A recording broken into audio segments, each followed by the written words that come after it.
Hi guys, so I'm going to read Adventures of the Fly number 1. So this was published in August of 1959. So Adventures of the Fly. The Fly battles Spider Spry. First time in comics. Action on the wide-angle screen. The strange new world of The Fly. In the dormitory of the Westwood Orphanage for Boys, a tiny figure stirs under tattered bedclothes.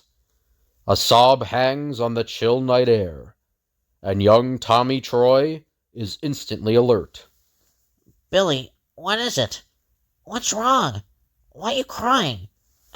I'm not crying. Only babies cry. But Tommy, I'm so hungry. We're all hungry. Tonight Mr. Creature beat Billy because he didn't work fast enough scrubbing the floors. Tommy, what can we do? Mr. Creature is in charge of the orphanage, and you know how he is. He won't listen. The ragged, half-starved, half-frozen little group crowds around Tommy, and suddenly he makes a decision. But at least we can try. Where are my clothes? I'm going into his office to talk to him. His office? Tommy, you can't. We're supposed to be asleep. He'll punish you for breaking the rules. But sometimes rules must be broken. In a few moments, Tommy is on his way. The corridor is dark, and the shadows seem to reach with clutching fingers. But Tommy goes on. He reaches a door, raises his hand to knock, and freezes. But I've been paying you, McCoy. I can't steal any more out of the orphanage funds. The kids are half-starved now. Who cares? Let him starve. I run a gambling house, not a charity, Bazar. This is just a sample, Creature. You lost a pile of dough in my place. I want cash, not IOUS. Last a look. Stop, Brett. No, don't hit Tommy. Spy on us, will you? So, you want trouble, do you? Okay, you little monkeys, we got plenty of it. Leave them alone. They're only trying to help me. For a few moments, all is confusion. Then, the one-sided battle ends. They're all locked in. Don't hurt them, McCoy. There'd be an investigation. The little snooper heard plenty, Creature. You got any ideas? I can handle that. We hire kids out to work. There's a couple I know who'd be tickled to have this one. Ben and Abigail March. The old bear who live in that weird-looking house in town? I heard of him. Who hasn't? That old house of theirs is supposed to be haunted. They're the last of a long line of witches and wizards, according to the stories. Wizards? Hogwash. But the way I heard it, they never go out, never see anybody. That would be a good deal in this case. Helpless, Tommy is hustled to a car, and soon afterward, he sees his new home for the first time. No, Mr. Creature. Please don't make me stay in that place. You asked for this. Now you get it. To plead is useless, so the frightened boy bites his lips and remains silent. But his ordeal is only beginning. Well, March, 15 a week and the kid works. Besides, just see that he doesn't talk to anyone. Interested? I certainly. We can use a fine young lad about the house. Can't we, Abigail? Under the ever-constant watch of the March couple, Tommy works like a drudge in their household. He's like an evil old sorcerer, like the kind you read about in books. He sure makes me work. Mrs. March is a strange one, too. No, they're not like other people.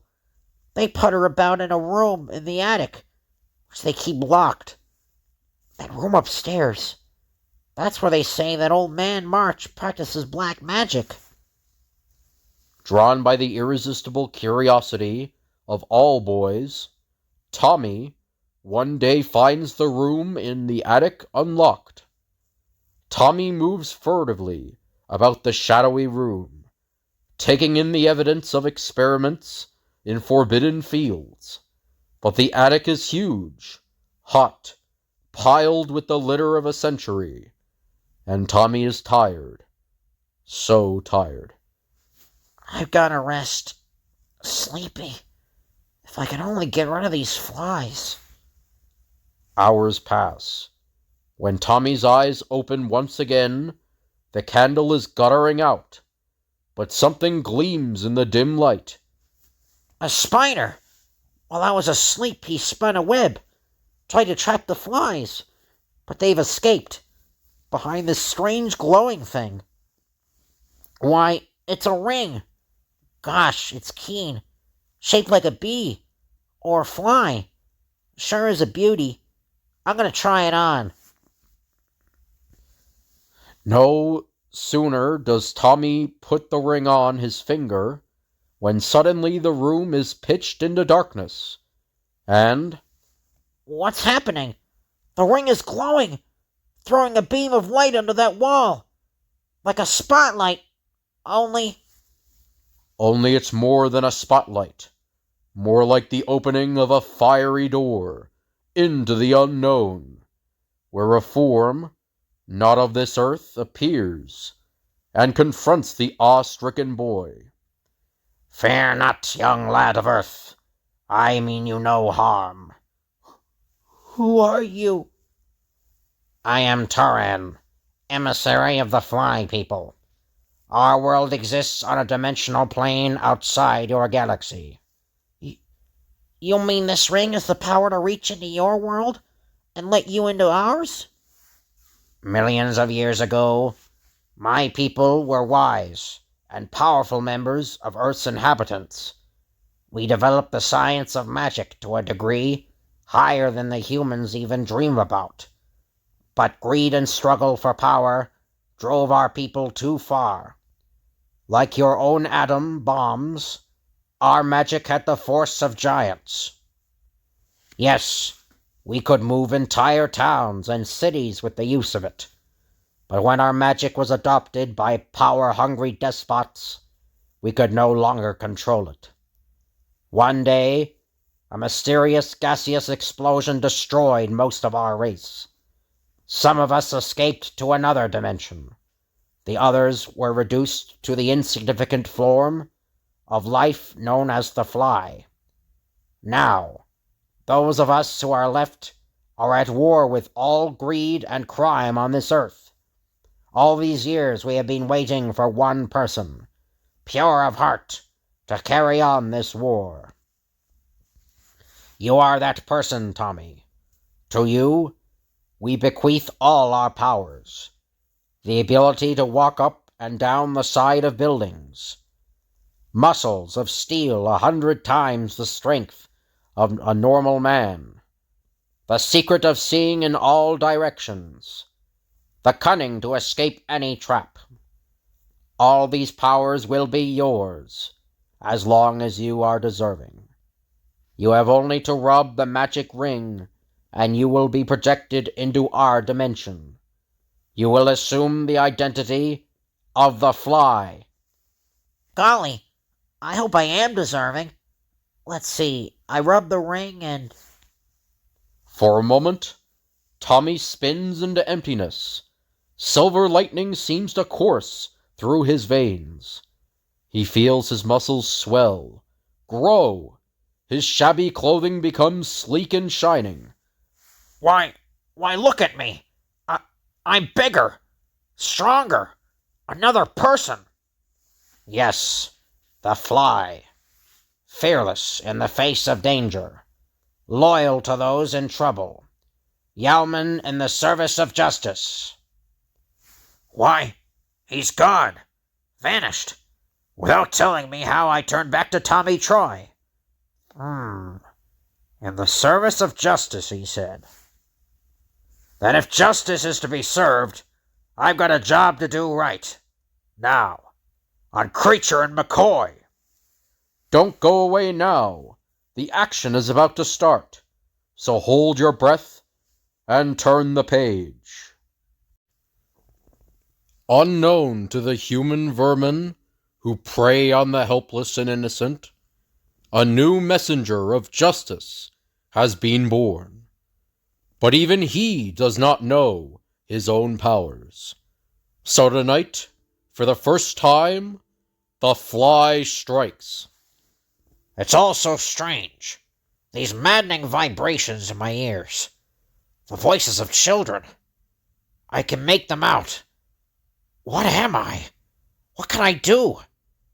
There's only one way to find out, and one place. The orphanage. At Westwood Orphanage, 100 children huddle in their cold dormitory, and one question is uppermost in their minds. What did they do to Tommy? Poor Tommy. He was my best friend. He'd give up his own food if one of us was hungry.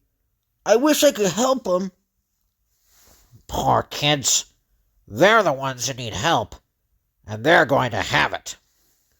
Later, in McCoy's headquarters, I'll take my cut of the orphanage racket now, McCoy. Cheating those kids sure is paying off. and listening intently outside the window, high above the teeming streets.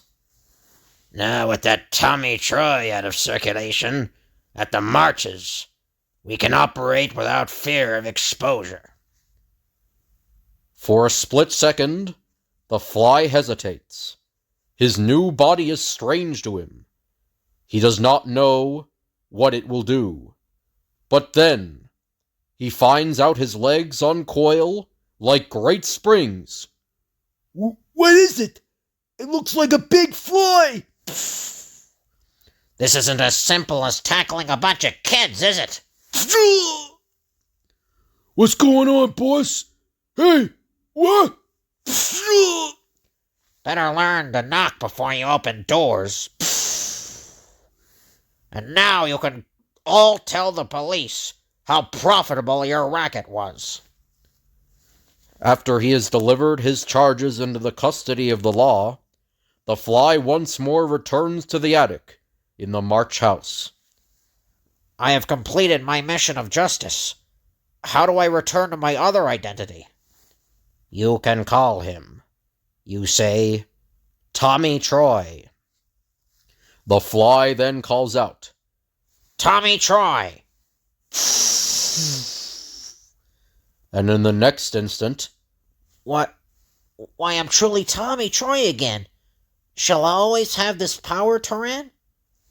you have the ring and the will to fight for justice. The power is yours, Tommy. Now, farewell. The fly discovers his buzz gun. It is 6 o'clock in the morning at the home of Ezra and Abigail March. Wake up! Wake up, you young rascal! You've a full day's work ahead of you. Work that you should have finished yesterday, before you disappeared. Here, before you start, I want you to go to the general store and pick up the week's groceries. And mind you come straight home. Yes, ma'am, Miss Abigail. Tommy warily trudges the long miles to Central City, completes his shopping, and starts back. Gosh, if I only had a bike, or even a cart to carry these groceries in. Hello, you're Tommy Troy, the new boy at the March House. My name is Dolly Lake. I live in the house next to... Look out!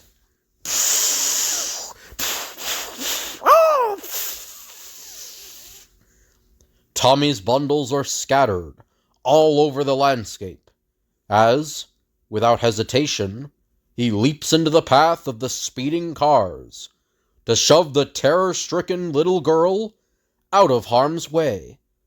Oh, thank you. You saved my life. Look, the police have caught up with that car.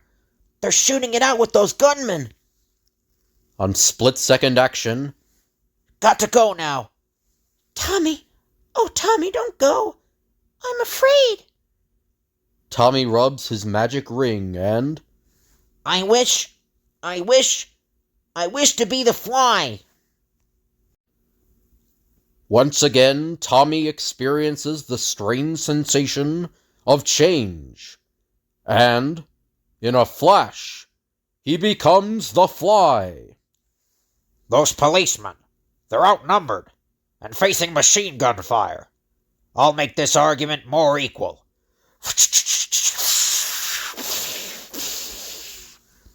The buzz gun. This is a chance to test it. What is it? A fly! A huge fly. Shoot it down! That strange creature diverted their attention. Close in, men. I see it, but I don't believe it. Hey, these two are asleep. Look at these slivers stuck in their clothes. They're stingers from that fly guy's buzz gun. That's probably what put them to sleep. Where's that fly guy? I've got a few questions to ask him. We'll get to him later. Kelly, call the paddy wagon. That makes all of them. Every known criminal in Central City has been rounded up. Now all we have to do is make one of them talk. We've got to find out who's behind the wave of thefts on the waterfront, or it'll start all over again. Crime on the waterfront. It's the duty of the Fly to help solve the case. But I can't concentrate. This ache in my arm. Machine gun bullet. Can't go much farther. Losing consciousness. Must rub ring. Tommy, try. And, momentarily, Tommy, golly, you should have seen what happened. A great, big, handsome man beat up a whole gang of criminals. He was the bravest man I ever saw. Why, Tommy, you're hurt. You must have fallen on a sharp rock.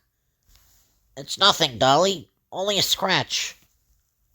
later, a bedraggled Tommy Troy sheepishly returns to his new home.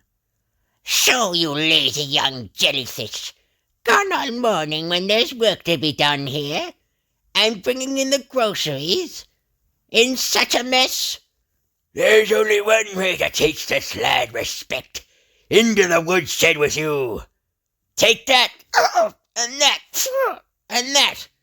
Now you see all this kindling woods chopped up before the day is over, or you'll get another spanking. Later, Ezra, more exhausted from the exertion than Tommy, leaves the boy in the woodshed to ponder his mistakes. Good thing he's too old and feeble to hurt me. I better pick this mess up before it litters up the place. It says here that the gangsters are terrified of the leader. They're scared to name him. Well, I know one person who isn't afraid of anything. The Fly. And it says, Daily Shield, police round up a failure. Waterfront thefts continue, as gangsters are wanted. Don't be too sure of that, Tommy. You haven't seen what we're going to see on the following pages. Now, for the first time in comics, the wide-angle scream. Said Spider Spry to the Fly, "Come into my parlor." Step into my web, Mr. Fly. Come closer. The spider has a few lethal surprises for you. And so the Fly's on a rope, and he's watching as the gangsters are bringing in some I guess, contraband. And he says, They couldn't hold me, Spider. Your lawyer sprung me faster than you could say habeas corpus. The police are no fools, Bruiser. I hope you weren't followed. Like you said, Spider, boats leave no tracks. What's my next job? Follow me. Spider leads his henchmen outside to a lofty, abandoned water tower at the rear of his property. Then, I still can't get over it. Nobody but you can get up there. No wonder they call you Spider. That's the general idea, Bruiser. Spider scrambles up the silken cord in an effortless, ungainly manner. Then, Okay, Bruiser. Secure that lariat around your chest and hang on. I shudder to think of what would happen if you decide to drop me. Remember that if you ever get any ideas to cross me. There it is. You see that freighter cruising into the harbor? It will dock at Pier 7 tonight. And stashed in its cargo is a fortune in jewels smuggled out of Cuba by Batista's men. You know right where it's hidden, Spider? It's amazing. Your operators cover the world. and so, that night, Bruiser in skin diver gear goes to work. That's the package. Just as Spider described it. The guard doesn't expect anyone to come from this end. The next day, I tell you, nobody came onto that dock all night. I had my eye on the entrance every minute. A fortune in jewels is missing, and the guard saw nothing? It's ridiculous.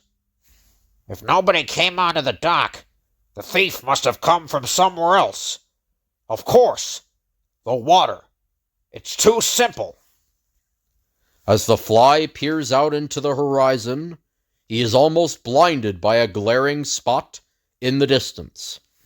I can't see. I'm losing my balance. Whoa, that was a close one. The light upset my equilibrium. I'll have to remember those weaknesses, if I live that long. Must have been the sun's reflection on a mirror, or a telescope. Odd that I can't see it from here. And that can mean only one thing. A telescope trained on that room where the police were trying to find evidence. I think I'd better do a little investigating myself. A short time later, This is where I get off. The light must have come from one of these buildings. They're the only ones around this desolate beach. the silence is oppressive. There is a feeling of danger in the air as the Fly stalks through the netmaker's deserted shack. Then, The light must have come from that abandoned water tower. Only how could anyone get up there? The ladder has been removed. while, high up on the tower, watching and waiting, Come up higher, a bit higher, my fine feathered friend. See what surprises Spider has in store for you. the tower sways in the wind as the Fly reaches for the wooden girder only a few feet from the top. Suddenly, Excellent! I pasted that fake girder on in just the right place. So, you broke your fall. I was afraid of that. So I have prepared another little gift for you. Yes, my hardy antagonist, I am aware of your distaste for the bright lights. I observed you snooping through my telescope. Then my search is ended. All I have to do now is bring you in. All you have to do is worry about living. What? That's one target I couldn't miss. One trap after another fails to hold the fly, as the grim life and death game goes on. Finally, the fly reaches the tower, but his ordeal is far from over. Step into my parlor, said the spider to the fly. Thanks for the invitation, said the fly to the spider. Allow me to return your hospitality. A good host always serves the last threat. As the fly falls into the hanging net, Spider pulls a cord, and Struggle, Mr. Fly. The more you struggle, the more deeply involved you get in the complex ties of my web. the colorful career of the fly seems short-lived indeed, as his struggling ceases in obvious exhaustion. Only then does the spider dare to approach him.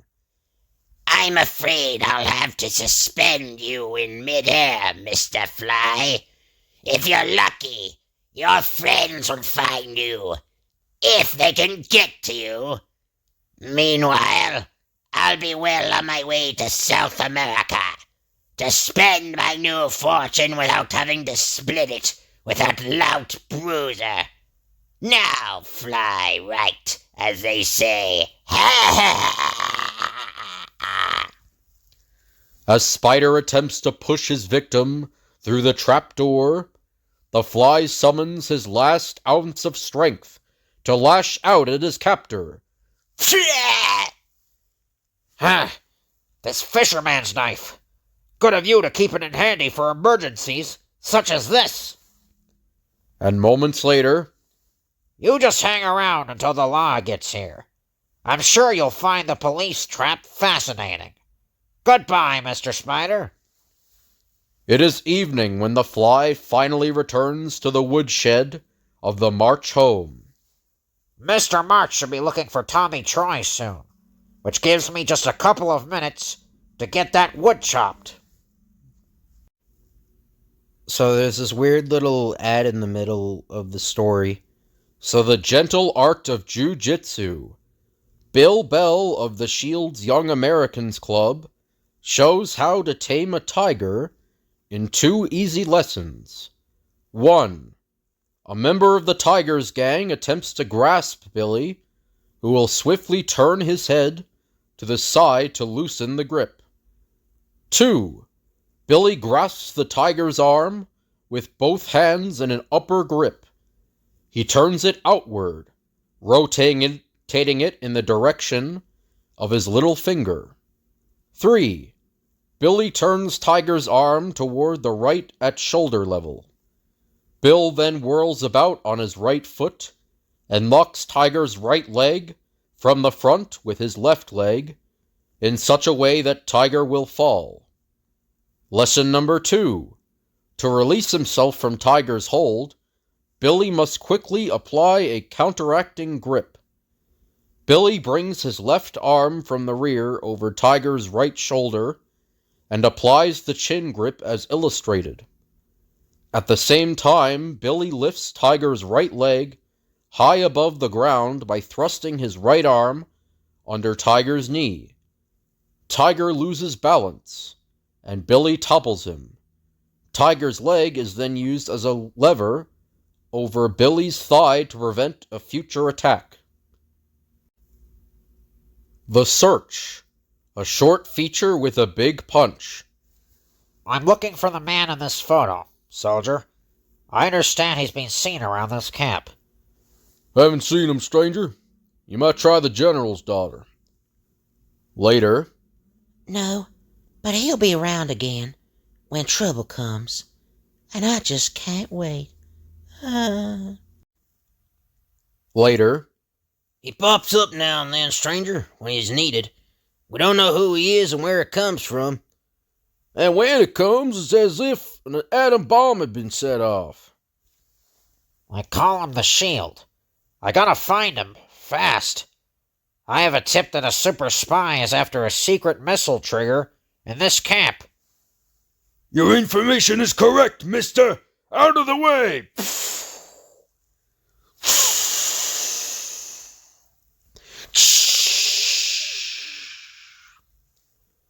Hey, get me out! I'm stuck! You can say that again, pal, but I prefer to dress in private. Still later. Why, this is the Shield. What has he done? Nothing yet, Private Strong, but he's up against a tough character, and I don't want him to get into trouble in my magazine. Trouble? The Shield thrives on trouble, as anyone can see. Anyone lucky enough to have read the first issue of The Double Life of Private Strong, now on sale.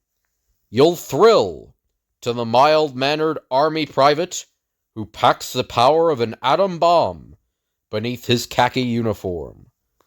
You'll cheer as the Shield blasts into split-second action in his battle against our nation's enemies.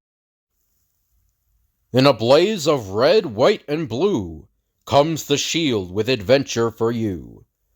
Ask your news dealer to reserve your copy of the next big issue. So if you guys want me to read that sometime, just let me know in the comments. So the Fly in Magic Eye. Thank you, Tommy. I've tried new bulbs and batteries, but I just can't seem to get the headlight on my bicycle working again. I heard that Mr. Lighthouse, who runs this electronics shop, is a genius. Dolly? He'll fix it if anyone can. Ouch! Why don't you watch where you're going, mister? Stop him! Call the police! The army! The Marines!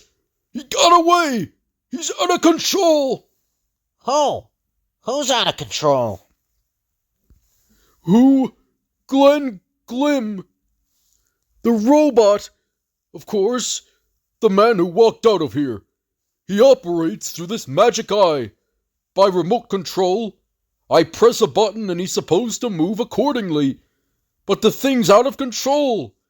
I press sit and he's stopping. But why am I standing here talking to you kids? Glenn Glim is probably smashing the city to bits by now. I've got to stop him. Did you hear that, Tommy? Mr. Lighthouse made a robot, and it's out of control. Its wires are crossed. A remote control robot? How do you stop a thing like that? Oh, Tommy, there goes that frightened look in your eyes again. If only the Fly were here. Why are you looking at your ring at a time like this? But even as Dolly turns to talk to Tommy, he is somewhere else. In an alleyway where, and in a split second, It started already. The robot is running amok. the Fly follows a chaotic trail of wreckage to a supermarket where he spots the runaway robot. Not a second too soon. He's coming at me! No, no! Somebody stop him! I'll stop him. No, no, don't hurt him! I warned you! Hey! How did this little guy lift that cash register? It must weigh 200 pounds. Why, he's lifting that huge display case. Now, listen to reason, Lighthouse. But the sturdy little man continues his mystifying attack, and the Fly is forced to fight back. Ouch! What's that guy's chin made of? Steel?